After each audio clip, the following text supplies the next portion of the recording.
Against a backdrop of hatred, it was love that helped Judith Rosenberg live and thrive.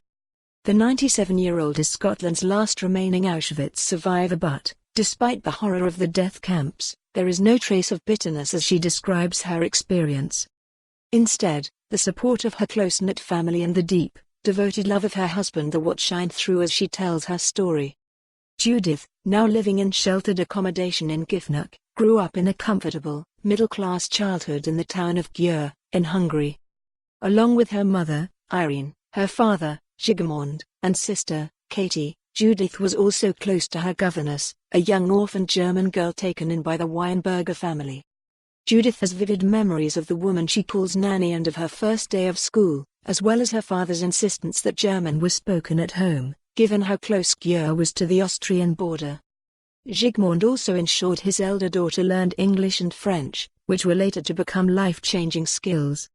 Judith left school at 18 with her baccalaureate and went to Budapest to live with her uncle and attend university.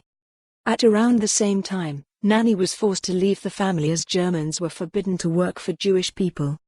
After 2 years there, her father, who owned a sawmill, became alarmed at increasing attacks on Jewish people, so brought her home to Győr to be apprenticed to a watchmaker. In 1944 the family were moved to a Jewish ghetto in the town where, not long after, around 200 Jewish residents were told to board a train. Judith, her parents, her sister and her grandmother were among them. "It was not a train like you might think of," Judith said. "It was for transporting animals. We didn't know where we were going or for how long we were on there because the door was locked and there was only one small window." Without much warning to pack, Judith's family had few belongings and very little to eat, just some bread and salami her mother had packed. She added, "There was no space, no food and no water. We can't even do our affairs as there was only one bucket in the middle.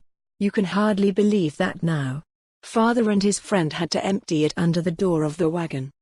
Her father, doing what little he could for his girls, lay his coat on the floor of the truck for them to sit on. Several people died during the journey, which Judith believes was for 4 or 5 days, and the bodies were piled in the corner. When the train arrived at Birkenau, part of the Auschwitz complex, Judith's grandmother was gone. She said, "I know that when we got off the train my grandmother disappeared. We couldn't help her, I don't know. My mother's mother disappeared, just like that." The men were told to go to the left while the women were. For more on this story, visit the news article link.